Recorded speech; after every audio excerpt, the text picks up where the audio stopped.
Hello everyone, welcome back to my channel. Welcome to another mini recipe blog. আজ আমি আপনাদের সঙ্গে share করব শাপলার নিরামিষ তরকারি রেসিপি। এই রেসিপিটা হচ্ছে বাঙালির একটা হারিয়ে যাওয়া পদ, যেটা আমি আপনাদের সঙ্গে শেয়ার করছি।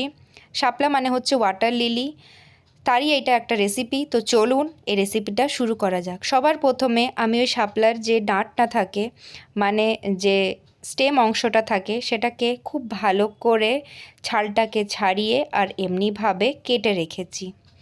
এরপর এগুলোকে ভালো করে ধুয়ে আর প্রেসার কুকারে একদম একটু জল দিয়ে আমি 1 থেকে 2টো সিটি দিয়ে দেব। তারপর ওটাকে আমি বার করে জলটাকে ভালো করে চিপে নিয়েছি আর সাইডে রেখে দিয়েছি। এরপর একটা কড়াই গরম হতে বসিয়ে দিয়েছি আর ওর মধ্যে দিয়ে দিয়েছি সর্ষের তেল। রান্নাটা পুরোটাই কিন্তু সর্ষের তেলে হবে। এরপর ফোড়নে দিয়ে দেব কালো জিরে আর দিয়েছি 2টো শুকনো লঙ্কা। তারপরে দিয়েছি তেজপাতা। এগুলো গরম হয়ে গেলে দেব ভিজিয়ে রাখা ছোলা। তারপরে দিয়ে দেব কিছুটা কুড়িয়ে রাখা নারকোল। ছোলা আর নারকোল কিন্তু এই রেসিপিটাতে মাস্ট। এইটাকে টেস্টটাকেও বাড়ায়, প্লাস একটা খেতেও অন্যরকম স্বাদ লাগে। নারকোলটা যতক্ষণ একটু লাল লাল করে ভাজা হচ্ছে ততক্ষণ আমাদেরকে একটু ভালো করে ভেজে নিতে হবে। এর মাঝখানে বলে দিই, যদি এই রেসিপিটা দেখতে ভালো লাগে তাহলে অবশ্যই আমার চ্যানেলটাকে লাইক শেয়ার সাবস্ক্রাইব করবেন। আর এই রেসিপিটা বাড়িতে বানিয়ে আমাকে কমেন্টের মাধ্যমে অবশ্যই জানাবেন যে খেতে কেমন হয়েছিল। তো চলুন আবার রেসিপিতে ফেরা যাক। এখানে আমি খুব ভালো করে নারকেলটাকে লাল লাল করে একটু ভেজে নিচ্ছি। আর তারপরে যখন ভাজা হয়ে যাবে এর মধ্যে দিয়ে দেব গুঁড়ো জিরে, হলুদ গুঁড়ো, সাথে দেব চিনি টেস্ট ব্যালেন্স করার জন্যে অবশ্যই। আর যে কোনো নিরামিষ রান্নায় আমি চিনিটা একটু ব্যবহার করি। আমি এখন নুনটা দেব না।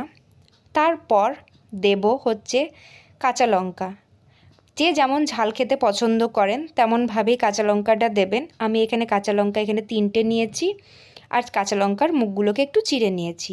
এই সব মশলাগুলোকে আমাদেরকে লো ফ্লেমে খুব ভালো করে ভেজে নিতে হবে, যেন মশলাগুলো না পুড়ে যায়। তারপরে যখন মশলাগুলো একটু ভাজা হয়ে যাবে দিয়ে দেব আমরা ওই জল চিপে রাখা শাপলা সিদ্ধটাকে। এইবারে শুধু একটাই কাজ, সেটা হচ্ছে খুব ভালো করে নাড়ানো। খুব ভালো করে মশলার সঙ্গে শাপলাটাকে আমাদেরকে কিন্তু কষিয়ে নিতে হবে, একটু high to low flame, high to medium flame করে করে। জলটা অনেকটাই আমরা কিন্তু স্কুইজ করে বার করে নিয়েছিলাম, মানে চিপে নিয়েছিলাম। তারপরেও একটু আধটু জল থাকে, সেটাকে কিন্তু আমাদেরকে ভালো করে high flame to low flame medium flame করে করে এটাকে কষিয়ে নিতে হবে। যখন একটু জলটা শেষ হয়ে যাবে, মানে একদমই আর জল থাকবে না, সেই মোমেন্টে আমি দিয়ে দেব এর মধ্যে নুনটা আমি এত লাস্টে দিচ্ছি, তার একটাই কারণ যেন বেশি নুন না হয়ে যায়, নুনটা যেন আমরা ব্যালেন্সটা বুঝতে পারি। তাই একদম লাস্টে নুনটা দিলাম যখন জলটা একদমই শেষ হয়ে গেছিলো। এরপর দেখুন আর এটার থেকে জল বেরোচ্ছে না। এটাকে এবারে আমরা ফ্লেমটাকে অফ করে সাইডে রাখবো। আর অন্য দিকে একটা প্যানে পরিমাণ মতন জিরে 1 চামচ এখানে আমি নিয়েছি আর 2টো শুকনো লঙ্কা ড্রাই রোস্ট করে নেব। এই মশলাটাও কিন্তু এই রেসিপির একটা ইম্পর্ট্যান্ট পার্ট, এটাকেও স্কিপ করা যাবে না। এরপর ওটাকে একটু হালকা গুঁড়ো করে নেব।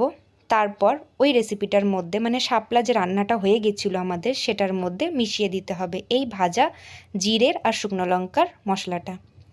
তাহলেই আমাদের রেডি হয়ে গেল শাপলার নিরামিষ রেসিপি। এটা খুব ভালো লাগে খেতে, গরম ভাতের সঙ্গে দুর্দান্ত একটা টেস্ট লাগে। এটা বাঙালিদের হারিয়ে যাওয়া একটা রেসিপি।